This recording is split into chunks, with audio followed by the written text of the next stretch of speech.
Last class के अंदर मैंने आपको एवरेज रेट के बारे में, इंस्टेंटेनियस रेट ऑफ रिएक्शन के बारे में डिस्कस किया था। हम केमिकल काइनेटिक को पढ़ रहे थे। तो केमिकल काइनेटिक के अंदर मैंने आपको बताया था कि केमिकल काइनेटिक हम इसलिए पढ़ रहे हैं ताकि हम ये जान सकें कि रिएक्टेंट से प्रोडक्ट कितने टाइम में हमें मिलेगा।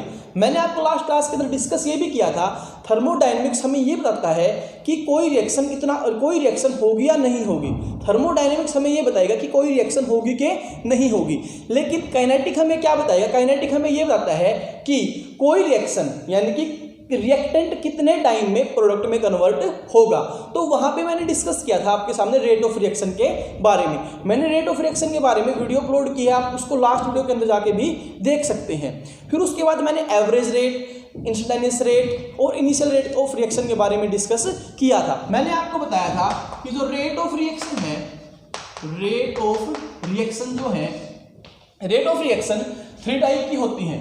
Average rate of reaction, average rate of reaction, instantaneous rate of reaction, instantaneous rate of reaction, और एक था initial rate of reaction, initial rate of reaction. ये 3 टाइप की रेट ऑफ रिएक्शन आपके पास होती हैं, फर्स्ट, सेकंड और third. Average rate, instantaneous rate of reaction और इनिशियल रेट ऑफ रिएक्शन।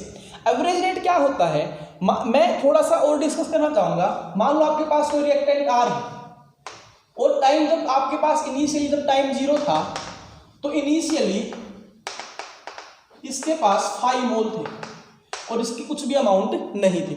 अब बहुत सारे बच्चे, जहां तक मैं सोचता हूं, वो इस चीज में कंफ्यूजन रहते हैं। इतना ज्यादा कंफ्यूजन इनका रहता है कि जब टीचर ये लिखता है कि रिएक्टेंट इनिशियली 5 मोल था तो प्रोडक्ट स्टार्टिंग में आप 0 क्यों लेते हो। अब मैंने यहाँ पे लिखा कि इनिशियली आपके पास 5 मोल थे और प्रोडक्ट उस टाइम पे आपका कुछ भी नहीं था। ऐसा क्यों होता है? ऐसा इसलिए होता है, मान लो आपके पास मिल्क है, और मिल्क कन्वर्ट हुआ कर्ड के अंदर। मिल्क कन्वर्ट किसमें हुआ? कर्ड के अंदर। तो इनिशियली आपके पास मिल्क है, आपके पास कर्ड थोड़ी ना है। तो इनिशियली आपके पास रिएक्टेंट बहुत सारा है, लेकिन जैसे जैसे रिएक्टेंट मिल्क रिएक्ट करेगा तब जाकर के आपको क्या मिलेगा? कर्ड मिलेगा। तो इनिशियली आपके पास मिल्क है, कर्ड आपके पास 0 है, लेकिन जैसे जैसे रिएक्शन प्रोसीड करेगी, जैसे रिएक्शन आगे बढ़ेगी, मिल्क का कंसंट्रेशन डिक्रीज होगा, कर्ड का कंसंट्रेशन इंक्रीज होगा। तो हम कह सकते हैं कि रिएक्टेंट स्टार्टिंग में क्या होता है? काफी ज्यादा होता है, लेकिन प्रोडक्ट उस टाइम पे क्या होता है? 0 होता है। तो वी कैन से दैट कि रिएक्टेंट की कंसंट्रेशन डिक्रीज होगी, प्रोडक्ट की कंसंट्रेशन इंक्रीज होगी। रिएक्टेंट इनिशियली बहुत ज्यादा होगा, प्रोडक्ट इनिशियली 0 होगा। इस बात को आप ऐसे भी समझ सकते हो कि हमेशा ही रिएक्टेंट जो है उसकी कंसंट्रेशन डिक्रीज होगी। स्टार्टिंग में इनिशियली रिएक्टेंट कुछ ना कुछ होगा, लेकिन प्रोडक्ट उस टाइम पे 0 होगा। तो आप इस चीज को ऐसे समझ सकते हो। तो मान लो मैं ग्राफ प्लॉट करूं रिएक्टेंट के बीच में और टाइम के बीच में। इनिशियल जब टाइम 0 था तो ये रिएक्टेंट जो आपके पास था, मान लो मेरे पास ये एक और ग्राफ है, यहाँ पे प्रोडक्ट को प्लॉट करता हूं। जब आपके पास टाइम 0 था, यानी कि इनिशियल जब रिएक्शन आपकी थी, तो उस टाइम पे रिएक्टेंट की कंसंट्रेशन काफी ज्यादा थी। मान लो यहाँ पे आपके पास x मोल इसके थे, कितने मोल थे?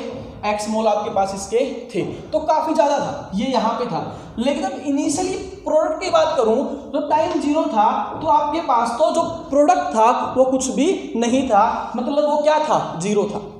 यानी कि 2 ग्राफ मैंने आपके सामने रखे हैं। एक ग्राफ तो वो है जिसमें मैंने दिखाया है कि जो रिएक्टेंट की कंसंट्रेशन है वो बिल्कुल क्या है, यहाँ पे हाई है, जब टाइम कितना है? 0 है, और प्रोडक्ट उस टाइम पे क्या है? कुछ भी नहीं है। अब धीरे धीरे इस रिएक्टेंट ने रिएक्ट करना स्टार्ट किया, इस रिएक्टेंट ने एक दूसरे के साथ रिएक्शन प्रोसीड स्टार्ट किया, तो इसकी कंसंट्रेशन क्या हुई? डिक्रीज हुई with the time interval, with the time change, with time increase. But इसकी कंसंट्रेशन क्या होगी? इंक्रीज होगी, क्योंकि इनिशियली कितना रहा होगा? 0 रहा होगा, और फाइनल जब टाइम बढ़ा होगा इसकी कंसंट्रेशन क्या हुई होगी? इंक्रीज हुई होगी। इसकी कंसंट्रेशन क्या हुई होगी? इंक्रीज हुई होगी। अब मैं दोनों की अगर बात करूं, दोनों का रिजल्टेंट आपके साथ प्लॉट करूं, तो ये रिएक्टेंट है, ये टाइम है। ये रिएक्शन है। तो यहाँ पे क्या हुआ, रिएक्टेंट की कंसंट्रेशन तो डिक्रीज होगी कुछ ऐसे, और प्रोडक्ट की कंसंट्रेशन क्या होगी, इंक्रीज होगी।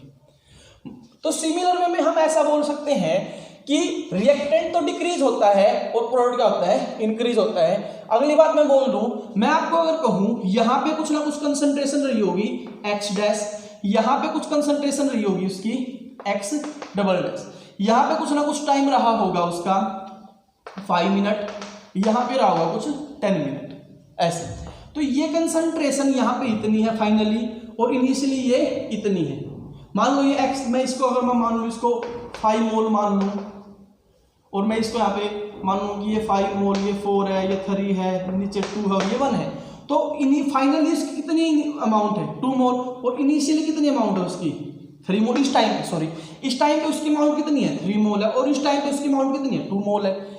यस, तो उसकी अमाउंट यहाँ पे आके डिक्रीज हुई, और यहाँ पे आके क्या हुई, इसकी अमाउंट इंक्रीज है, ज्यादा है, 2 मोल ज्यादा है। तो अगर मेरे को बोला जाए कि इन दो फाइनाइट है, ये टाइम फाइनाइट है, 5 मिनट 10 मिनट, इन फाइनाइट टाइम के बीच में चेंज कितना आया, चेंज इतना आया। रिएक्शन में चेंज दो टाइम के बीच में चेंज इतना आया है। इस चेंज को मैं बोलता हूं एवरेज रेट ऑफ रिएक्शन। मतलब जब किसी फाइनाइट टाइम इंटरवल के बीच में, फाइनाइट यानी कि फाइनाइट जिसके अंदर चेंज हमें पता हो, उस टाइम इंटरवल के बीच में यदि रेट ऑफ रिएक्शन को कैलकुलेट किया जाए तो उसको हम बोलते हैं एवरेज रेट ऑफ रिएक्शन। क्या बोलते हैं उसको हम, एवरेज रेट ऑफ रिएक्शन। क्या बोलते हैं उसको हम, average rate of reaction. Yes, तो ये एवरेज रेट हो गया।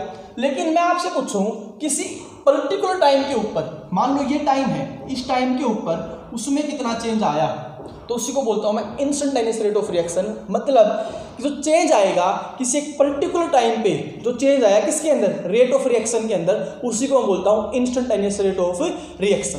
और इनिशियल रेट ऑफ रिएक्शन क्या होता है, इनिशियल रेट ऑफ रिएक्शन होता है जब रिएक्शन के अंदर हम रिएक्टेंट डालते, इतनी रिएक्शन फास्ट हो, वो टाइम के भी कुछ नैनो माइक्रो सेकंड में रिएक्शन हो जाए, मतलब इतनी फास्ट रिएक्शन हो जिसको हम प्रोबेबिलिटी के हिसाब से मेजर करें, उसको बोलते हैं हम इनिशियल रेट ऑफ रिएक्शन। लेकिन आपके सिलेबस के अंदर दो ही हैं, एक एवरेज रेट ऑफ रिएक्शन और एक instantaneous rate of reaction. For sake of simplicity मैं इतना भी बता सकता हूं कि एवरेज रेट ऑफ रिएक्शन वो रिएक्शन होती है, एवरेज रेट ऑफ रिएक्शन के अंदर हम फाइनाइट, हमारे पास जो चेंज आएगा वो फाइनाइट आएगा। मान लो मैं तो आपको बोल दूं जो चेंज आया वो कितना आया, 1 सेकंड आया। कितना आया, 1 सेकंड। तो 1 सेकंड जो है वो एक मेजरेबल है, उसको हम मेजर कर सकते हैं। लेकिन मैं आपको फिर बोलूं 0.1 सेकंड, तो ये आप मेजरेबल तो है, लेकिन ये जो मेजर होगा आप सिंपली वोट से इसको मेजर नहीं कर सकते। तो ये होगा डेल्टा के साइन से और ये होगा डी के साइन से। तो ये इंस्टेंट चेंज होगा और ये एवरेज रेट होगा। तो आप ऐसे इसको समझ सकते हो कि एवरेज रेट जो होता है, एवरेज रेट के अंदर जो चेंज आएगा वो एक फाइनाइट वैल्यू आएगा जिसके अंदर एक फाइनाइट चेंज होगा। लेकिन इंस्टेंटेनियस रेट ऑफ रिएक्शन के अंदर हम फाइनाइट कुछ भी नहीं बोल सकते, वो एक इंस्टेंटली आएगा, मतलब किसी भी इंस्टेंट ऑफ टाइम पे आएगा, वहां पे हम प्रोबेबिलिटी ज़्यादा यूज करेंगे। यस, तो ये हुआ एवरेज रेट ऑफ रिएक्शन और इंस्टेंटेनियस रेट ऑफ रिएक्शन। और इनिशियल रेट ऑफ रिएक्शन वो होता है जब रिएक्शन के अंदर काफी ज्यादा चेंज आते हैं, तो उसको क्या बोलते हैं हम, initial rate of reaction. Yes, तो नेक्स्ट जो है टॉपिक मेरा, नेक्स्ट टॉपिक मेरा है कि एक न्यूमेरिकल मैं सोल्व कर लेता हूं पहले। कोई रिएक्शन है, मान लो डिकम्पोजिशन हुआ, द डिकम्पोजिशन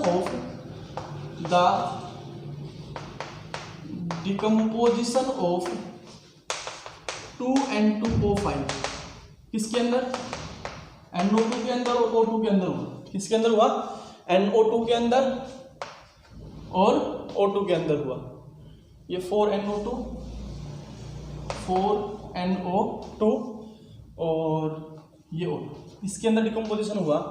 और ये बोलता है the rate of reaction is 6.4 crores 10⁻⁻⁴ मोल पर लीटर पर सेकंड। ये रेट ऑफ रिएक्शन है और बोलता है calculate rate of formation of NO2। ये न्यूमेरिकल है। तो सबसे पहले आपके पास रिएक्शन ये है 2N2O5 convert into 4NO2 plus में O2। आप इसके लिए सबसे पहले क्या लिखोगे, रेट ऑफ रिएक्शन। अब रेट ऑफ रिएक्शन कैसे लिखोगे उसका तरीका मैंने आपको बताया मेरे प्रीवियस लेक्चर के अंदर। आप वहाँ पे मेरे प्रीवियस लेक्चर के अंदर जाओ, वीडियो देखो और फिर ये क्वेश्चन सोल्व कर सकते हो। तो यहाँ पे क्या लिखेंगे हम कि रेट ऑफ रिएक्शन जो होता है, रेट ऑफ रिएक्शन वो इक्वल टू किसके होगा, -1/2 चेंज इन N2O5 डिवाइड में delta T, change in concentration, equal to 1/4 plus change in NO2 delta T equal होगा change in concentration of delta. ये plus का, ये प्लस का। रिएक्टेंट के आगे हमेशा माइनस सिंबल यूज करते हैं और प्रोडक्ट के आगे हमेशा ही प्लस का सिंबल हम यूज करते हैं। तो उसने बोला है कि रेट ऑफ रिएक्शन कितना है, 6.4 क्रॉस 10⁻⁻4 है। और हमें बोला है rate of formation of NO2 निकालने के लिए उसने हमें बोला है कि आप rate of formation of NO2 को सोल्व कीजिए। तो वो इक्वल टू रेट, ये देखो ये तो डिसअपियर हो रहा है और ये क्या हो रहा है, अपीयर हो रहा है। अब एग्जाम में आपको वो ये भी दे सकता है कि रेट ऑफ रिएक्शन ये है और आप डिसअपियरेंस मतलब जो N2O5 कितनी गति से रिएक्शन से गायब हो रहा है, आप ये बात तो समझ सकते हो। ये बात तो मेरी मान लोगे ना कि भाई ये तो गायब हो रहा है, रिएक्शन से डिकम्पोज हो रहा है और ये इसमें कंट्रोल हो रहा है, इसमें और इसमें। तो इसका तो रेट होगा गायब होने वाला और इसका होगा दिखने वाला, मतलब ये अपीयरेंस होगा और ये डिसअपियर होगा। तो आप इसको ये भी बोल सकते हो कि rate of disappearance equal to rate of appearance, rate of appearance. तो ये सिमिलरली ये ऐसे है, rate of reaction is equal to rate of disappearance of N2O5, rate of formation of NO2, rate of formation of O2, ये ऐसे है। अब ये इक्वल टू किसके होगा, 1/4 डेल्टा, क्योंकि हमें सोल्व करना है, डिवाइड में डेल्टा T, यहाँ पे क्या आएगा, डेल्टा T आएगा। तो ये क्या होगा, डेल्टा NO2 अपॉन में डेल्टा T इक्वल टू किसके आएगा, 4 क्रॉस 6.4 क्रॉस 10⁻⁴। आप इसको सोल्व कीजिए और अपना क्वेश्चन निकालिए। तो ऐसे आपको क्वेश्चन सोल्व क्या हो जाएगा, कंप्लीट हो जाएगा। तो ऐसे आप रिएक्शन में करोगे। NCERT के अंदर, प्रोटीन के अंदर, ABC मॉडर्न के अंदर ढेर सारे क्वेश्चन इसके ऊपर दे रखे हैं। NCERT के अंदर कम से कम लगभग 3 से 4 क्वेश्चन है। वन मोर थिंग, मैं आपको एक बात और बता दूं यहाँ पे कि अपना जो सिलेबस है वो रिड्यूस हुआ है और अपने सिलेबस से रिड्यूस हुआ है एर्नियस इक्वेशन। और एर्नियस इक्वेशन एक अच्छा पोर्शन है जिसके अंदर से न्यूमेरिकल हर बार 3 और 3-2 मार्क्स से पूछा जाता था। अब वो पोर्शन डिलीट हो गया है और यहाँ से क्वेश्चन आना, मैं बोल रहा हूँ कि मैं डैम श्योर यहाँ से क्वेश्चन अब की बार CBSE के अंदर पूछा जाएगा। तो अब नेक्स्ट जो टॉपिक है मेरा, मैं यहाँ पे एवरेज रेट, इंस्टेंटेनियस रेट और इनिशियल रेट ऑफ रिएक्शन के बारे में आपसे डिस्कस कर चुका हूं। अब जो नेक्स्ट टॉपिक मेरा है वो मेरा टॉपिक है कि फैक्टर ऑन विच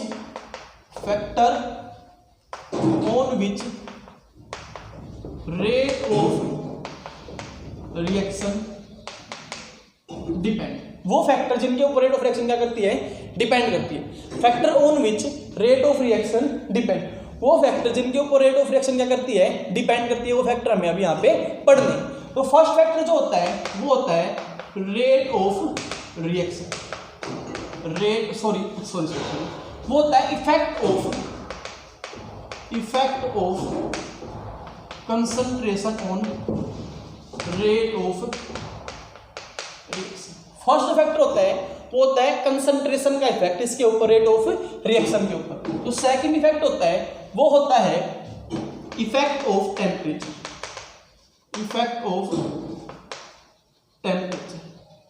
टेम्परेचर का effect, effect of temperature. Third होता है effect of catalyst,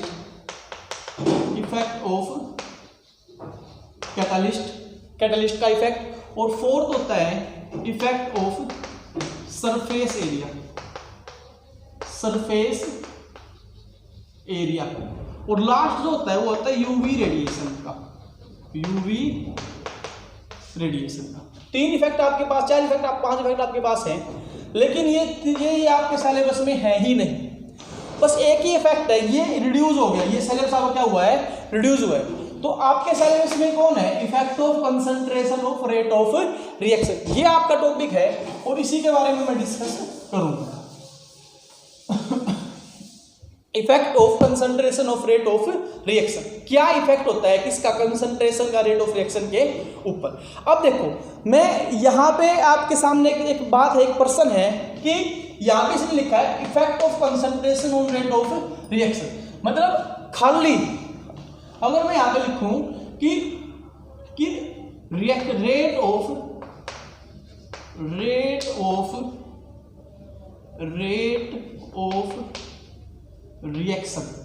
reaction affect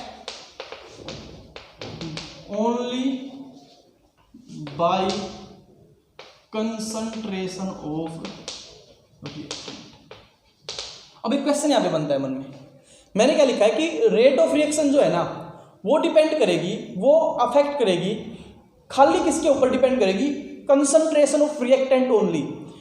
थोड़ा समझना बात को, प्लीज इस बात को थोड़ा समझना। मैंने क्या बोला है कि रेट ऑफ रिएक्शन डिपेंड करेगी only on concentration of reactant only, मतलब हम ये यहाँ पे ये बोल रहे हैं कि वो प्रोडक्ट की कंसंट्रेशन पे बिल्कुल भी डिपेंड नहीं करेगी। अब मैं आपके सामने यहाँ पे दो रिएक्शन की बात करूंगा। दो रिएक्शन कौन सी, एक तो रिएक्शन है रिवर्सिबल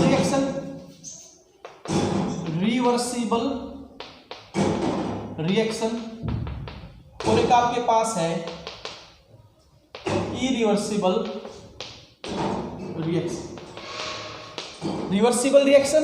और एक आपके पास है इरिवर्सिबल रिएक्शन। मैं इसको थोड़ा सा समझा देता हूं, रिवर्सिबल रिएक्शन और एक इरिवर्सिबल रिएक्शन।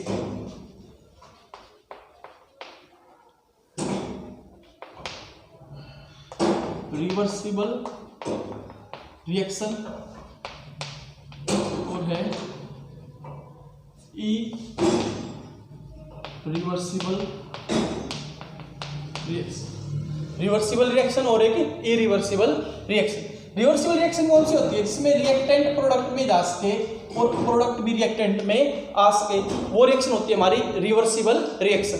और ऐसी रिएक्शन जिसमें इरिवर्सिबल कौन सी होती है, जिसमें रिएक्टेंट प्रोडक्ट में जा सके लेकिन प्रोडक्ट रिएक्टेंट में ना आ सके, वो होती है हमारी इरिवर्सिबल रिएक्शन। मतलब रिएक्शन विच रिवर्ट बैक, यानी कि रिएक्टेंट से प्रोडक्ट में जा सके और प्रोडक्ट से किसमें आ सके, रिएक्टेंट में आ सके, उन रिएक्शन को हम बोलते हैं रिवर्सिबल रिएक्शन।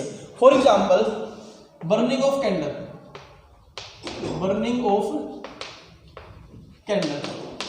मोमबत्ती का जलना, उसके अंदर क्या होता है, जो मोम होता है वो कन्वर्ट किस में होता है, वो जलता है फ्यूल की फॉर्म में और वो हमें क्या देता है, हीट देता है, सिमिलरली दोबारा वो कन्वर्ट होता रहता है। तो उसके अंदर क्या होता है, रिएक्टेंट प्रोडक्ट में जाता है, प्रोडक्ट किसमें आ सकता है, रिएक्टेंट में आ सकता है। दूसरा एग्जांपल क्या होगा, formation of ammonia, for example N2 plus में 3H2 convert into 2 mole of ammonia. तो ये क्या है, रिवर्सिबल रिएक्शन है। तो रिवर्सिबल रिएक्शन वो होती है जिसके अंदर रिएक्टेंट प्रोडक्ट में जा सके और प्रोडक्ट किसमें आ सके, रिएक्टेंट में आ सके।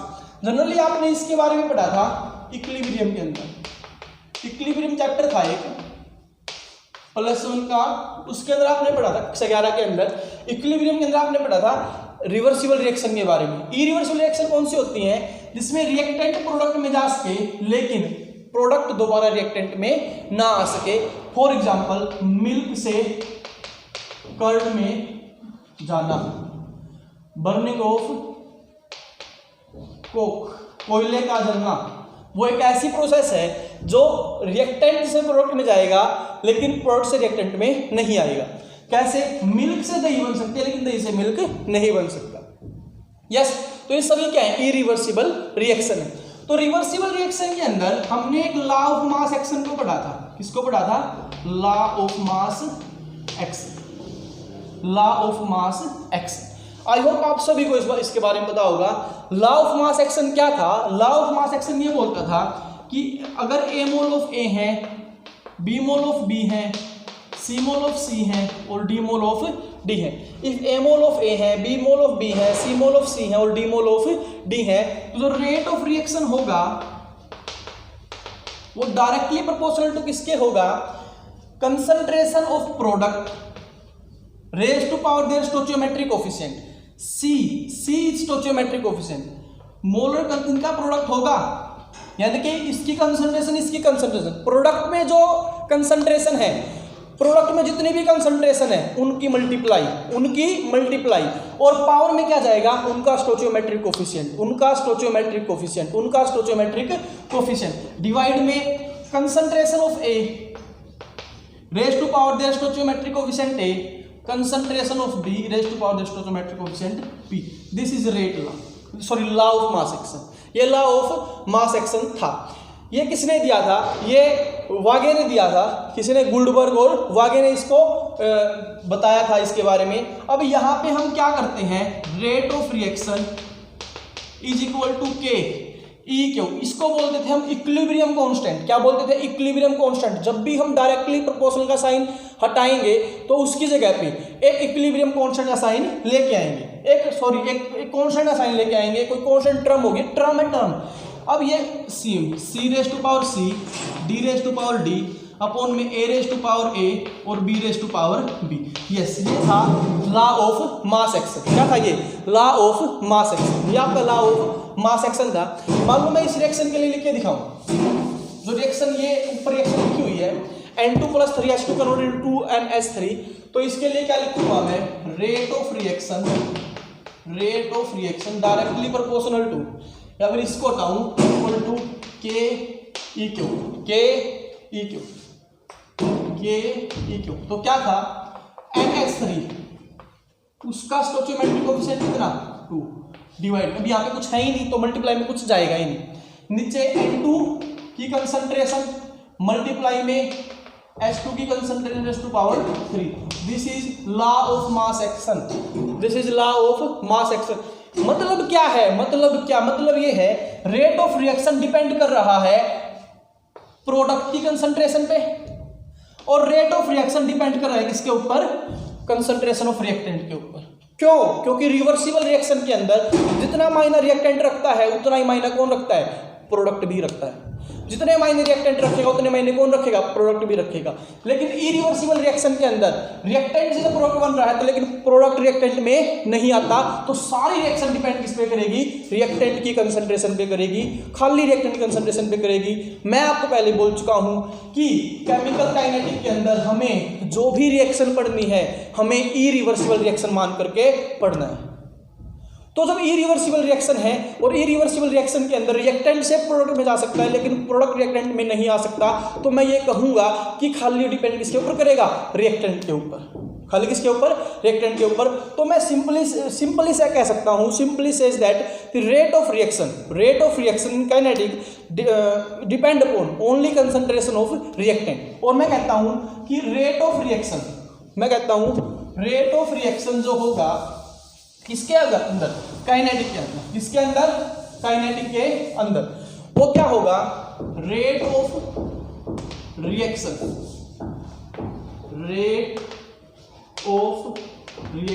इज डायरेक्टली प्रोपोर्शनल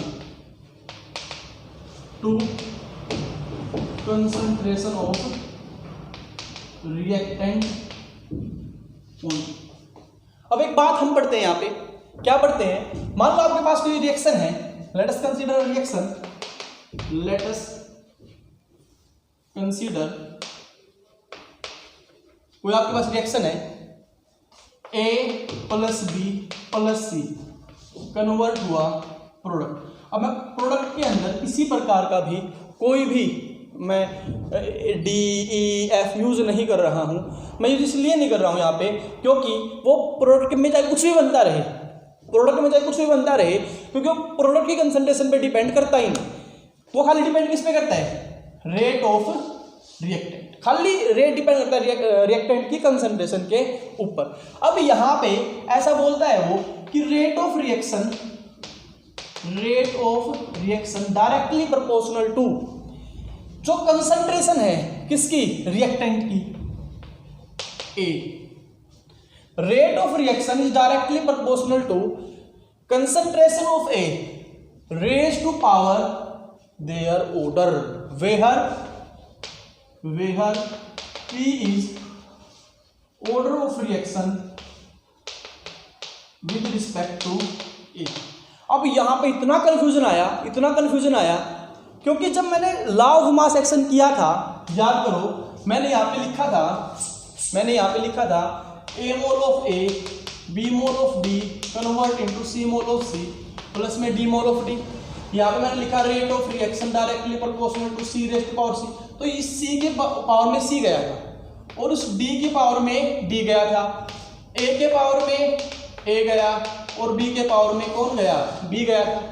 तो यहाँ पे सब कुछ इतना अच्छा इसलिए लग रहा था क्योंकि सारी चीज़ हमारे सामने स्पष्ट थी। लेकिन मैंने यहाँ पे क्या लिखा, rate of reaction is directly proportional to concentration of A raise to power their order.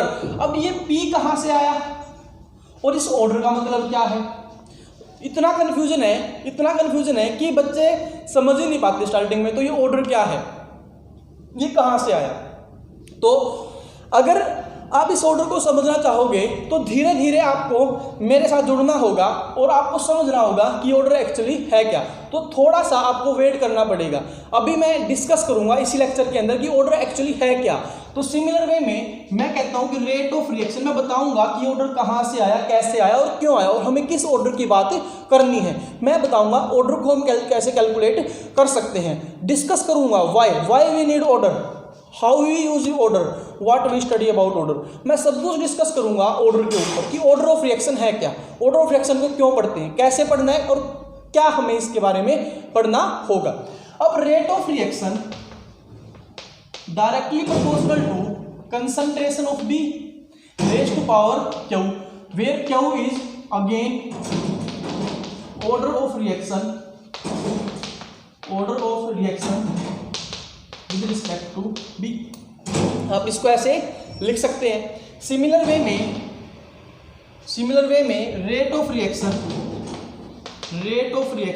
Directly proportional to C raise to power R, where R is order of reaction with respect to C। अब यहाँ पे कितना अच्छा होता अगर मैं लिखता rate of reaction is directly proportional to A, rate of reaction directly proportional to B और rate of reaction directly proportional to R। ये P के वार का जिक्र मैं यहाँ पे नहीं करता तो आपको भी इतना अच्छा लगता और बहुत आपको इसलिए अच्छा लगता, एक फीलिंग आती कि हमें बहुत कुछ समझ में आ रहा है। लेकिन यहाँ पे प्रॉब्लम क्या हुआ कि मैं P को उठा के लेके आया और सबसे बड़ी बात ये हुई कि P रिएक्शन में कहीं भी इन्वॉल्व नहीं है, Q रिएक्शन में कहीं भी इन्वॉल्व नहीं है, R रिएक्शन में कहीं भी इन्वॉल्व नहीं है। अगर P यहाँ पे कहीं पे रहा होता, यहाँ पे कहीं पे भी रिएक्शन में अगर P हमें चमकता तो ये बात तो मेरी मानेगा कि यहाँ पे P अच्छा लगता और मैं बोल देता कि P यहाँ से आया। लेकिन प्रॉब्लम क्रिएट कहाँ पे हुई? प्रॉब्लम क्रिएट यहाँ पे हुई। P एक तो रिएक्शन में है ही नहीं कहीं पे और P रेट ऑफ रिएक्शन में नजर आ रहा है। तो मैं P के बारे में बात करूं, ऑर्डर ऑफ रिएक्शन के बारे में बात करूं तो ऑर्डर ऑफ रिएक्शन ध्यान रखना, ऑर्डर ऑफ रिएक्शन जो कैलकुलेट किया जाता है, order of reaction experimentally calculate किया जाता है। इसको हम एक्सपेरिमेंटली कैलकुलेट करते हैं। मान लो मैं आपको एक जिक्र करूं, दो टाइप की रिएक्शन में जिक्र करूं। आपके पास नमक है, NaCl आपके पास है, उस NaCl को आपने पानी में डिजोल्व किया।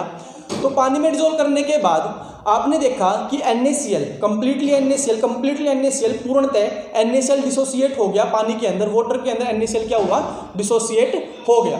फिर उसके बाद आपके पास कोई रिएक्शन और है जिसके अंदर आपने मिल्क से कर्ड में कन्वर्ट किया, मतलब मिल्क कंप्लीटली कन्वर्ट हुआ किसके अंदर? कर्ड के अंदर। अब एक रिएक्शन तो ये हुई। अब मैं दूसरी रिएक्शन आपके सामने डिस्कस करूंगा। 1945 के अंदर हिरोशिमा नागासाकी जापान के अंदर एक अटैक होता है, न्यूक्लियर अटैक। वहाँ पे क्या होता है? अमेरिका द्वारा न्यूक्लियर बॉम्ब गिराए जाते हैं किसके ऊपर? जापान के ऊपर। हिरोशिमा और नागासाकी 6 सितंबर 9 सितंबर की वो बात है।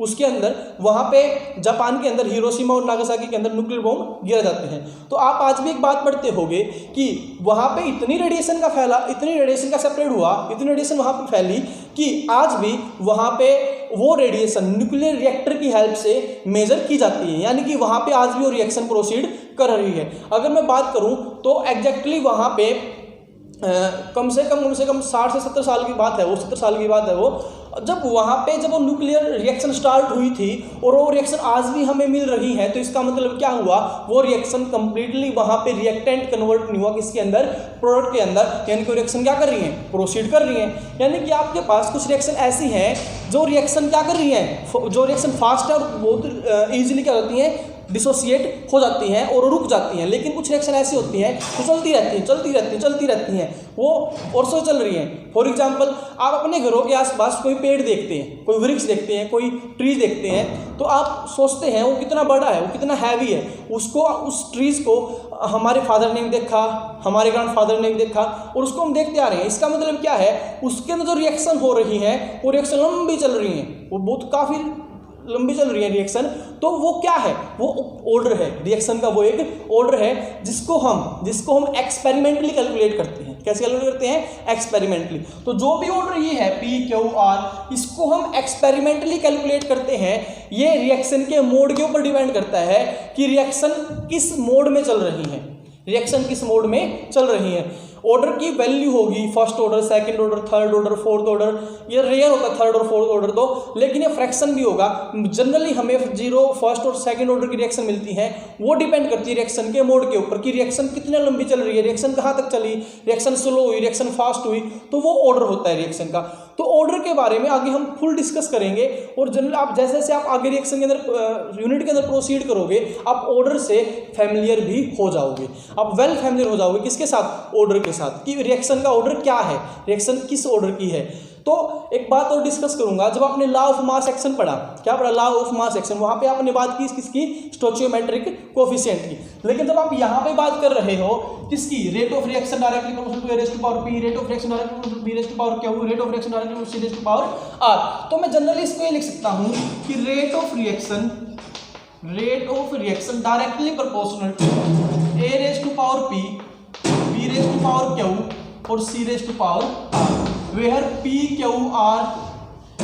R the order of reaction. ये क्या है, रिएक्शन के ऑर्डर है। और मैं इसको ऐसे भी बोल सकता हूं कि rate of reaction is directly proportional to, rate of reaction is directly proportional to product of multiplication of concentration of reactant A B C की multiplication and raise to power their order, raise to power, जैसे A का order P, B का order Q, C का order are.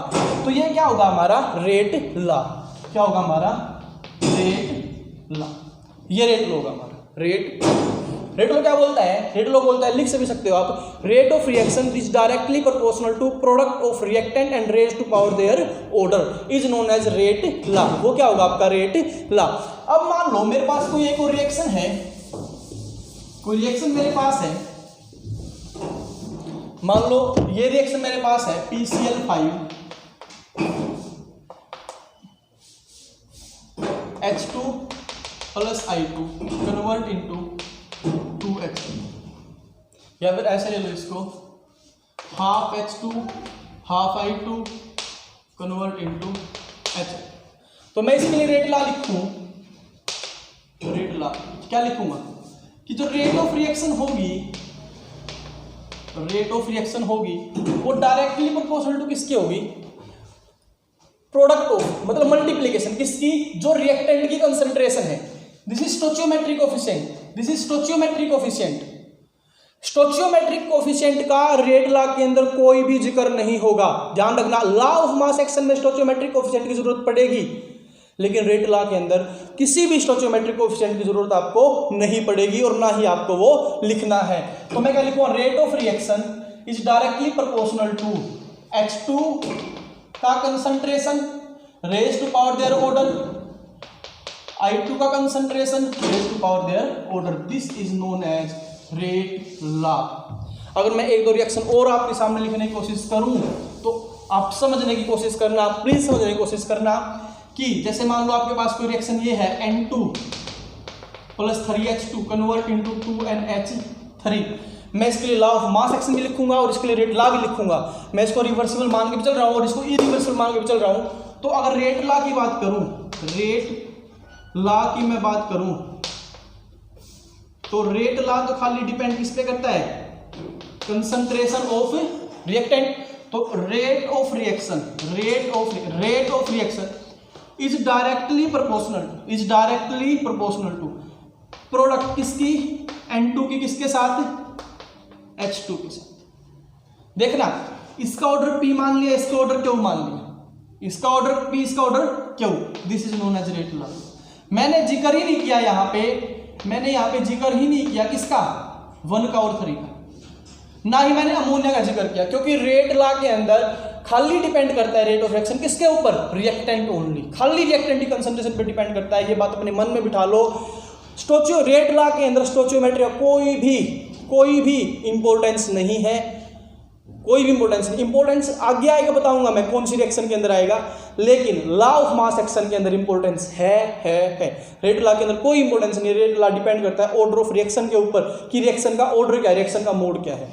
अब देख, law of mass action क्या बोलता है, लॉ ऑफ मास एक्शन क्या बोलता है कि rate of reaction is directly proportional to ammonia, 2 stoichiometric coefficient है, N2 स्टोइकियोमेट्रिक कोएफिशिएंट 1 है, H2 स्टोइकियोमेट्रिक कोएफिशिएंट कितना है, 3। ये लॉ ऑफ मास एक्शन है। तो this is rate law and this is law of mass action. I hope you will be understand what I am saying. तो आज वाला lecture आप बड़े अच्छे से समझो, देखो इसको, थोड़ा सा साउंड क्वालिटी में फ़र्क आपको मिलेगा, लेकिन प्लीज़ कोऑपरेट करना। अगर आपको समझ में आया तो मैं नेक्स्ट वीडियो भी आपके सामने डिस्कस करूंगा। Thank you for cooperation, thank you.